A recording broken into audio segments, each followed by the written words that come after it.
O Banco Master não é apenas uma instituição financeira operando no Brasil. Ele representa um dos crescimentos mais misteriosos e agressivos da história econômica. Tudo começou com o antigo Banco Máxima, uma entidade que enfrentava sérias dificuldades financeiras e alertas vermelhos constantes vindos do Banco Central do Brasil. O Máxima acumulava prejuízos severos e estava tecnicamente à beira de uma intervenção direta devido à sua incapacidade de manter os níveis mínimos de capital.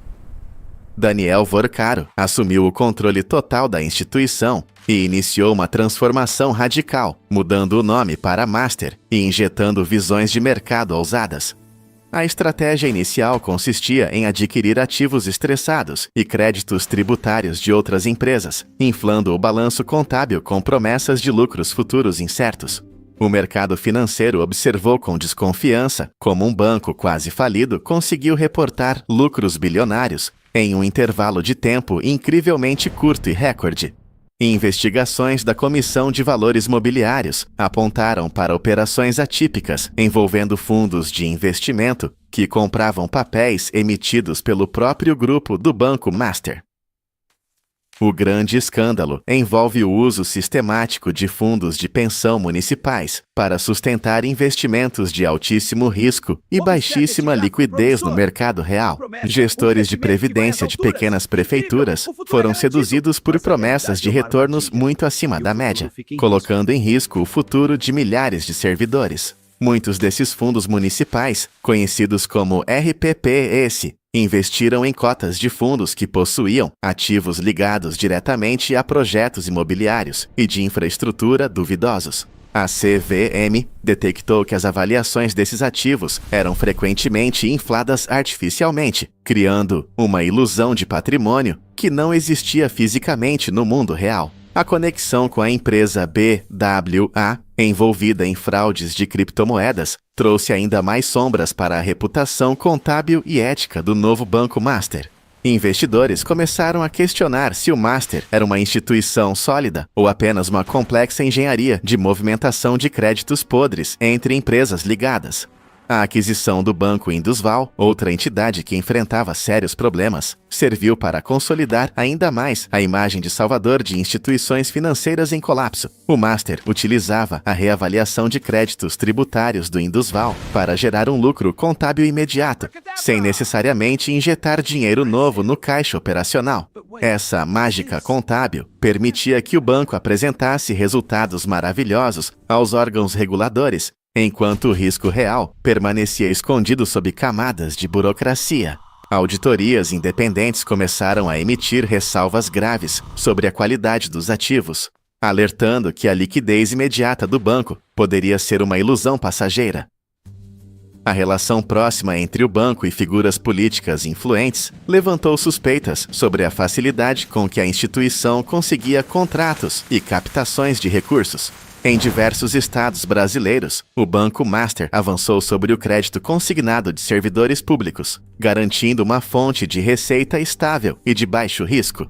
Entretanto, as investigações continuavam focadas no possível desvio de finalidade de recursos captados através de debêntures e outros títulos de dívida privada de mercado. O esquema envolvia a criação de uma rede de empresas de fachada que recebiam empréstimos do banco para comprar ativos pertencentes aos próprios sócios controladores. Essa circularidade de capital é um sinal clássico de alerta para reguladores, pois impede a verificação real de onde o dinheiro está sendo realmente aplicado.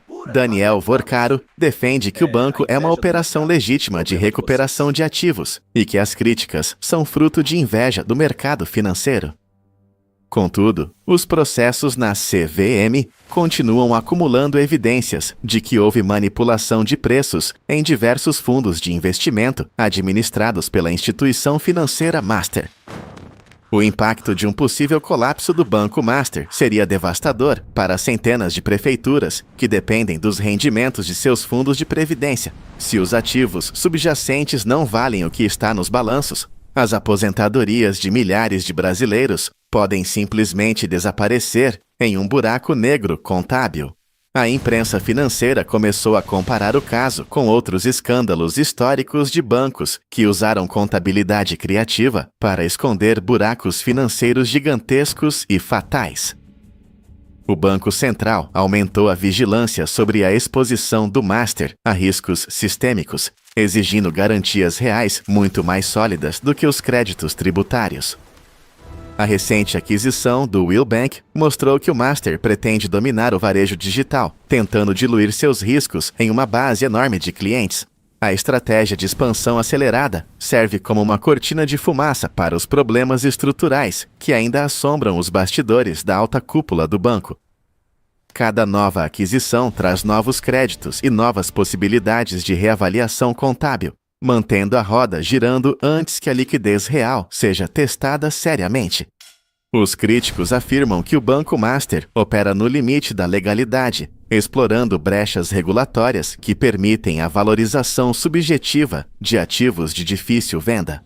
A falta de transparência sobre quem são os reais donos de alguns fundos que investem no banco gera um clima de insegurança entre os analistas. O caso do Banco Master é um lembrete sombrio de que o crescimento rápido demais no setor financeiro raramente acontece sem atalhos perigosos e obscuros. Operações de day trade com títulos públicos feitas pela tesouraria do banco também entraram na mira dos investigadores federais por indícios de ganhos artificiais.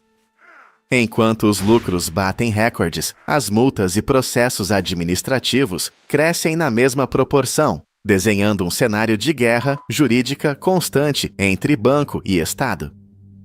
A psicologia do investidor é testada quando o banco oferece taxas de retorno muito superiores aos seus concorrentes diretos no mercado de renda fixa.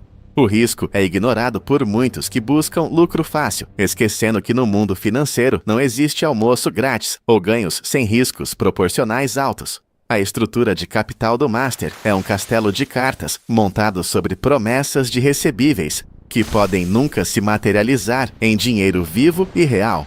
A história recente mostra que quando a confiança no sistema bancário é quebrada, a queda costuma ser rápida, violenta e deixa rastro de destruição. O Banco Master continua operando e expandindo suas fronteiras, desafiando todos os céticos que esperam por um colapso financeiro iminente a qualquer momento agora. Os próximos anos serão decisivos para definir se Daniel Vorcaro é um gênio incompreendido da contabilidade ou o mentor de uma fraude financeira gigantesca. A vigilância dos órgãos reguladores precisa ser absoluta para evitar que o Master se torne grande demais para cair e exija socorro com dinheiro público. A transparência contábil é o único remédio contra a especulação desenfreada que destrói a confiança no mercado de capitais brasileiro e afugenta os investidores estrangeiros. Milhares de servidores municipais continuam alheios ao fato de que o seu futuro está sendo jogado em mesas de operações de alto risco em São Paulo. O escândalo do Banco Master é uma aula sobre como a complexidade financeira pode ser usada para esconder a fragilidade de um modelo de negócio insustentável. A verdade sobre os ativos reais do banco só aparecerá quando o mercado exigir uma liquidação em massa de todas as posições detidas pelos fundos RPPS. Até lá, o Banco Master seguirá sendo o fenômeno mais intrigante e perigoso da Faria Lima, dividindo opiniões entre o sucesso absoluto e o desastre.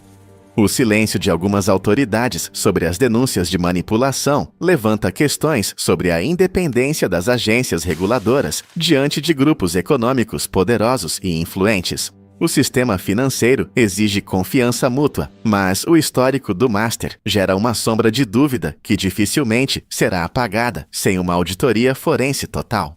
A cada novo balanço publicado, a pressão sobre os auditores independentes aumenta, pois a responsabilidade por qualquer erro futuro será compartilhada entre todos os envolvidos. O Banco Master é o reflexo de um mercado que valoriza a audácia acima da prudência, ignorando os sinais de alerta em nome de lucros imediatos. O desfecho dessa história definirá os novos rumos da regulação bancária no Brasil, fechando as brechas que permitiram o surgimento desse gigante de pés-barro. Acompanhar os próximos movimentos do Master é essencial para qualquer investidor que deseja entender as táticas de sobrevivência e expansão no capitalismo brasileiro atual. A engenharia financeira por trás do banco é fascinante e assustadora ao mesmo tempo, revelando as entranhas de um sistema que premia o risco extremo constante. O escândalo permanece latente, aguardando o momento em que a realidade dos fatos superará a ficção dos balanços contábeis, perfeitamente desenhados para enganar os olhos.